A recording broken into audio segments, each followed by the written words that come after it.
Auzubillahiminash-shaytanir-rajim. Bismillahir-rahmanir-rahim. Hello, I am Dar Shaukat, and today in this lecture we will discuss about the impact of globalization on state activities.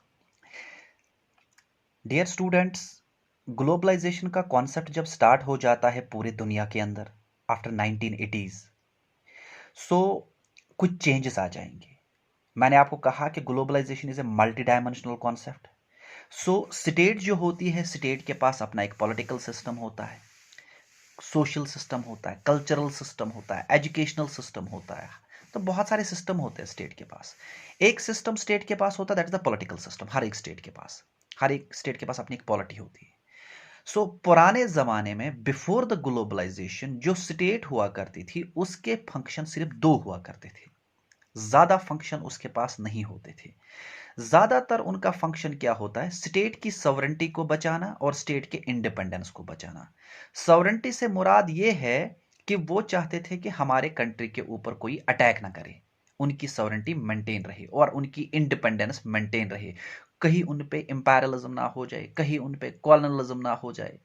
ये पहला role हुआ करता था state का. Trade का उनका कोई रोल ही नहीं था. साइंस एंड टेक्नोलॉजी का उनका कोई रोल ही नहीं था, क्योंकि before globalisation science and technology ने जन्म ही नहीं लिया था. स्टेट्स ने, कंट्रीज ने टेक्नोलॉजी को अडॉप्ट ही नहीं किया था. ट्रेड सिस्टम को उन्होंने अडॉप्ट ही नहीं किया था. लेकिन जब से ग्लोबलाइजेशन वजूद में आया है, हर एक कंट्री ने अपनी इकोनॉमी को एनरिच करने के लिए, अपनी इकोनॉमी को बढ़ाने के लिए क्या किया? उन्होंने ट्रेड स्टार्ट किया विद डिफरेंट कंट्रीज. सो अब यहाँ पे स्टेट का क्या फंक्शन बढ़ गया है कि स्टेट पहले सॉवरेंटी के लिए रिलेटेड लॉज बनाती थी, इंडिपेंडेंस मेंटेन रखती थी. अब स्टेट का रोल चेंज हो रहा है. अब स्टेट को यहाँ पे जो लॉज बनाने होंगे उनको बनाने होंगे ट्रेड के रिलेटेड, क्योंकि अब वो नई दुनिया में जा रहे हैं. ग्लोबलाइजेशन में ट्रेड रिलेशंस, इंटरैक्शंस, इंटरडिपेंडेंस जो होगा कंट्रीज के बीच में वो बढ़ जाएगा. सो इसके लिए लॉज की जरूरत होगी, तो कंट्री के लिए चैलेंज बन जाएगा. स्टेट जो होगी उनको नए लॉज बनाने होंगे. किसके लिए?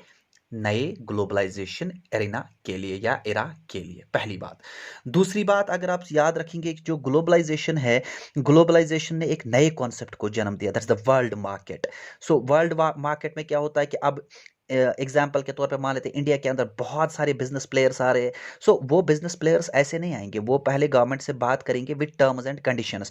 सो उन टर्म्स एंड कंडीशंस के लिए नए लॉज बनेंगे, नए स्ट्रेटजीज बनेंगे, नए रूल्स प्रोटोकॉल्स बनेंगे, ताकि वो आराम से आ सकते, उनको यहाँ पे आने में कोई प्रॉब्लम नहीं होगी. या और एक इम्पैक्ट देख लेते हैं ग्लोबलाइजेशन का, वो ये है कि ग्लोबलाइजेशन से पहले टेक्नोलॉजी जो थे कंट्रीज ने अडॉप्ट नहीं किया. तो साइंस एंड टेक्नोलॉजी जब वजूद में आ गई तो उसने जन्म दिया ग्लोबलाइजेशन को.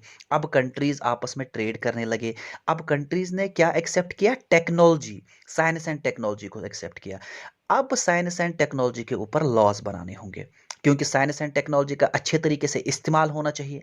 इससे पहले कंट्रीज के पास साइंस एंड टेक्नोलॉजी नहीं थी, उनको ज़रूरत ही नहीं बनानी थी कि लॉज बनाने की. लेकिन जब टेक्नोलॉजी ने जन्म लिया, कंट्रीज ने ग्लोबलाइजेशन को एक्सेप्ट किया. Now the state government, now the political system of the country needs to make detailed laws of the technology. अब उनको टेक्नोलॉजी के ऊपर क्या बनाने होंगे? लॉज बनाने होंगे. उसके बाद ये भी याद रखिएगा कि जो स्टेट है, स्टेट सिर्फ दो चीज़ों को फंक्शन कर रही थी, to maintain law and order and defence against foreign aggression. यानी वो चाहती थी कि उनके स्टेट के अंदर लॉ एंड ऑर्डर रहे.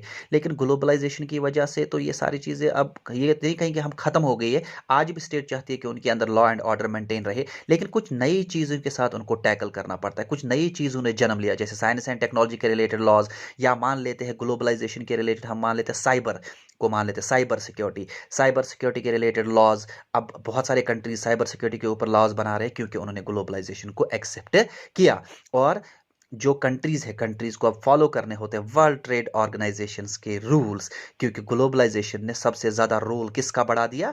वर्ल्ड ट्रेड ऑर्गेनाइजेशन का. क्योंकि जब ग्लोबलाइजेशन की वजह से कंट्रीज के बीच में ट्रेड स्टार्ट हुआ, इंटरडिपेंडेंस, इंटरैक्शन स्टार्ट हुआ, एक नया पॉलिटिकल सिनेरियो सामने आ गया, एक नई दुनिया सामने आ गई ग्लोबलाइजेशन की वजह से.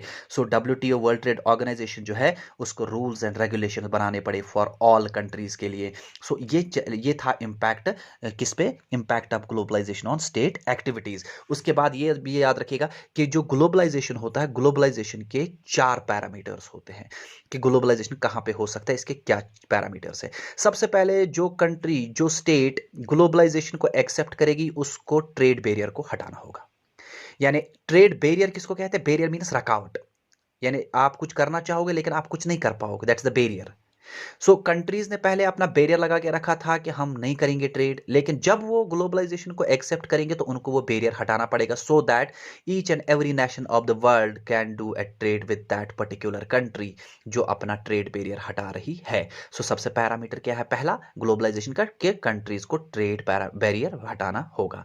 उसके बाद उनको एक ऐसा इन्वायरमेंट, गुड इन्वायरमेंट क्रिएट करना होगा for the capital, creation of good environment for the capital, यानी उनको एक ऐसा इन्वायरमेंट क्रिएट करना होगा जहां पे अच्छे तरीके से जो कैपिटल है वो फ्लो कर सके, यानी मनी जो है वो फ्लो कर सके, प्रोडक्ट्स जो है वो फ्लो कर सके, कमोडिटीज जो है वो फ्लो कर सके।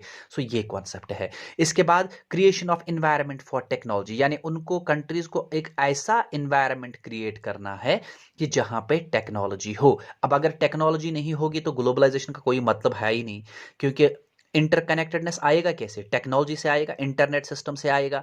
सो जो जो कंट्री ग्लोबलाइजेशन को एक्सेप्ट कर रही है उनको एक ऐसा इन्वायरमेंट क्रिएट करना होगा वहां पे कि वहां पे टेक्नोलॉजी हो। अब टेक्नोलॉजी से क्या होता है? एग्जाम्पल के तौर पे मान लीजिएगा यहाँ पे टेक्नोलॉजी के थ्रू यहाँ पे बहुत सारे बैंक्स आ रहे हैं, private banks, HDFC bank, ICICI bank, axis bank, उनका तो काम ऑनलाइन होता है। अगर यहाँ पे टेक्नोलॉजी नहीं होगी वो ऑनलाइन काम नहीं कर सकते, तो क्या करना होगा इंडिया को? इंडिया को पहले टेक्नोलॉजी क्रिएट करनी होगी, उनको इंटरनेट सिस्टम देना होगा so that they can do the work here, ताकि वो यहाँ पे काम कर सके। या ग्लोबलाइजेशन में अगर हम सबसे अच्छी बात करेंगे, आजकल कैशलेस ट्रांजेक्शन, ऑनलाइन पेमेंट्स होते हैं, या हम शॉपिंग करते हैं स्नैपडील पे, मिंत्रा पे, फ्लिपकार्ट पे, ये सारी चीज़ें जो होती है, तो इसके लिए टेक्नोलॉजी की बहुत ज़्यादा ज़रूरत है। Without the technology, without the internet system हम ये चीज़ें कर ही नहीं सकते।